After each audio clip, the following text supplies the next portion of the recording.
So hello guys, welcome back to another video. इस वीडियो में हम बात कर रहे होंगे autonomous versus non autonomous colleges के बारे में। तुमको क्या चूज करना चाहिए इसके बारे में बात करेंगे।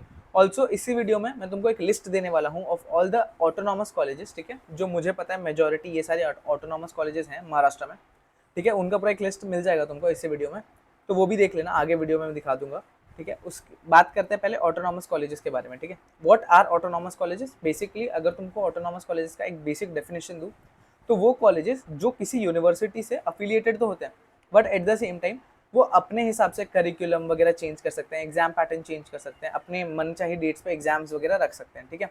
एंड अपने हिसाब से बच्चों को लेवरेज दे सकते हैं, ठीक है। वो ऑटोनॉमस कॉलेजेस होते हैं।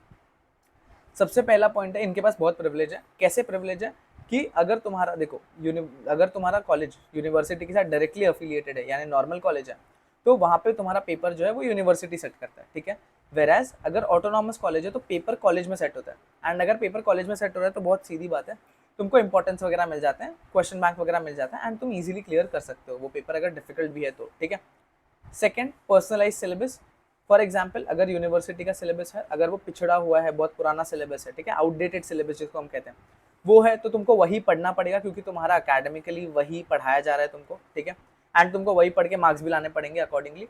वेरएस अगर तुम्हारा ऑटोनॉमस कॉलेज है जो अफिलिएटेड नहीं है, वो अपने हिसाब से करिकुलम डिसाइड करते हैं अपना, कौन से सब्जेक्ट्स रखने हैं कौन से सब्जेक्ट्स नहीं रखने, ये अपने हिसाब से वो डिसाइड करके वो बच्चों को वही पढ़ाते हैं, ठीक है। तो अगर तुम्हारा कॉलेज रिसेंट सिलेबस पढ़ा रहे हैं तो ऑब्वियसली तुमको जो करंट मार्केट है इसमें जॉब मिलने के चांसेस भी हाई हो जाते हैं, ठीक है।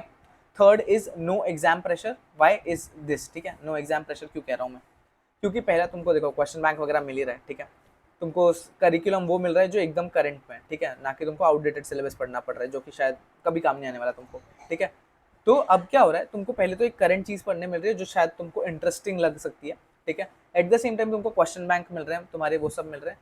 ऑल्सो कॉलेजेस का नाम नहीं लूंगा, कुछ कॉलेजेस ऐसे भी होते हैं, जैसे तुमने एग्जाम दिया आज, ठीक है, और तुम फेल हो गए उस पेपर में, उसको बोलते हैं केटी लग जाना, ठीक है। अगर केटी लग गई तुमको, तो उसके बाद तुमको एक और चांस देते हैं। ऑटोनॉमस कॉलेज है कुछ, ठीक है, आई डोंट नो सब देते हैं कि नहीं, बट कुछ तो देते हैं कि एक चांस तुमको और दिया, तुम वो पेपर वापस दो, और तुमने अगर क्लियर कर लिया तो तुम्हारा सॉर्ट, ठीक है, तो तुमको केटी नहीं लगेगी, तुम्हारे जो मार्कशीट फाइनल आएगा उसमें केटी लिख के नहीं आएगा।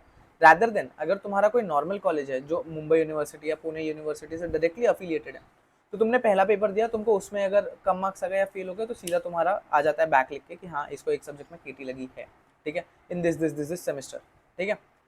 फोर्थ, प्रैक्टिकल्स और लैब्स चिल होते हैं कंपेरेटिवली, ठीक है, एंड इंटरेस्टिंग भी होते हैं क्योंकि ऑब्वियसली नए सिलेबस और नई चीज़ों पे बेस्ड होते हैं। वेराज अगर तुम एक नॉन ऑटोनॉमस कॉलेज में जाते हो तो क्योंकि पुरानी चीज़ों से अफिलिएटेड होते हैं चीज़ें कि वहीं से लिंक करो, आज भी तुम कमांड प्रॉम्प्ट पे पूरा डेटाबेस बनाओ, ठीक है, वो सारी चीज़ें, तो अ, वो सारी चीज़ें होती हैं, तो दैट थिंग्स होती हैं कुछ कि तुमको ऐसा लगेगा कि हाँ शायद ऑटोनॉमस कॉलेज यहाँ पे बेटर है। ऑटोनॉमस कॉलेज इन जनरल मेरे ओपिनियन में बेटर होता है rather than non autonomous college, ठीक है। अटेंडेंस भी सॉर्टेड होती है, ये अपने हिसाब से अगर कोई बच्चा कोई स्टार्टअप कर रहा है या फिर कुछ अलग स्किल कर रहा है या कुछ भी कर रहा है काम, ठीक है, अलग से तुम सर्टिफिकेट वर्टिफिकेट ला के दे देते हो तो अटेंडेंस का ये लोग सीन नहीं करते ज़्यादा, ठीक है। वेराज नॉन ऑटोनॉमस कॉलेज ये सब करते हैं, ठीक है। नो प्रिविलेज, पहला तुम्हारा यूनिवर्सिटी से पेपर बन के आता है, जो पेपर आएगा तुमको लिखना पड़ेगा, डिफिकल्ट हो या ईजी हो, फेल हुए तो हुए, ठीक है। सेकेंड, यूनिवर्सिटी का सिलेबस, अब वो कितना भी पुराना हो कितना भी नया हो तुमको पढ़ना पड़ेगा, जो बोलेंगे वो एग्जैक्टली करना पड़ेगा।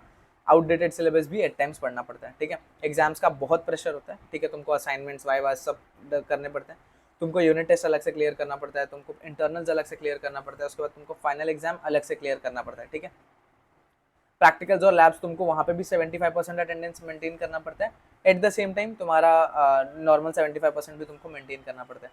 अगर तुम प्रैक्टिकल्स और लैब्स में 75% मेंटेन नहीं कर पाए तो भी तुमको ये रोक सकते हैं एग्जाम जाने से, अगर तुम्हारा उसमें भी हुआ तो भी रोक सकते हैं, ठीक है। तो ये सारी चीज़ें होती हैं जो ऑटोनॉमस कॉलेज में, नॉन ऑटोनॉमस कॉलेज में मुझे पर्सनली खराब लगती हैं, क्योंकि ऑब्वियसली आउटडेटेड सिलेबस भी पढ़ रहा हूँ मैं, at the same time issues भी हैं मेरे साथ, ठीक है, कि मैं सब वो भी कर रहा हूँ, क्या कहते हैं, बकवास चीज़ें भी कर रहा हूँ मैं, मेरा मुझे पर्सनल टाइम नहीं मिल रहा कुछ करने का, तो ये सारी चीज़ें मुझे नॉन ऑटोनॉमस कॉलेज के बारे में खराब लगती हैं, ठीक है।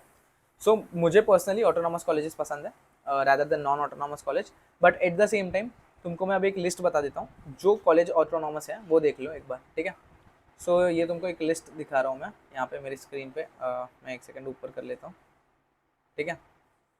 तुम स्क्रीनशॉट भी ले सकते हो, बट मैं तुमको एक काम करता हूँ, डिस्क्रिप्शन बॉक्स में, इस वीडियो के डिस्क्रिप्शन बॉक्स में इस पूरे डॉक्यूमेंट का तुमको मैं लिंक प्रोवाइड कर दूंगा, ठीक है। वो लिंक से तुम डायरेक्टली खोल सकते हो और तुम व्यूअर एक्सेस दे दूंगा सबको, ठीक है। तो तुम बिंदास जाके यूज़ करो इसको जैसे भी तुमको ठीक लगे, ठीक है। 32 कॉलेजेस का पूरा लिस्ट है, वो यूज़ कर सकते हो तुम अपने कन्वीनियंस के हिसाब से। Thanks for watching. अगर तुमको कोई भी क्वेरी होगा तो तुम कमेंट सेक्शन में कमेंट कर देना, मैं बता दूंगा।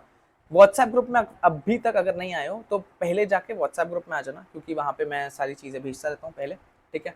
तो वहाँ पे पहले आ जाओ, तो तुमको ये डॉक्यूमेंट वहाँ भेज दूंगा मैं अभी, ठीक है। अभी मैं अराउंड 9 साढ़े 9 तक ये वीडियो अपलोड कर दूंगा, तो तुमको उसके बाद 10 बजे के आसपास भेज दूंगा। अगर तुम 10 बजे तक ये वीडियो देख रहे हो तो व्हाट्सएप ग्रुप में पहले आ जाना, ठीक है। उसके बाद भी होगे तो पर्सनली मुझसे मांग लेना, मैं भेज दूंगा, ठीक है। या that's it for this video. Description box में डॉक का भी लिंक मिल जाएगा तुमको। अगर इंस्टाग्राम पे कनेक्ट करना तो इंस्टाग्राम पे कर सकते हो। व्हाट्सएप ग्रुप में नहीं आया तो पहले व्हाट्सएप ग्रुप में आ जाना, ठीक है। That's it for this video. Thanks for watching. कुछ और रहेगा तो बता देना कमेंट सेक्शन में, ठीक है।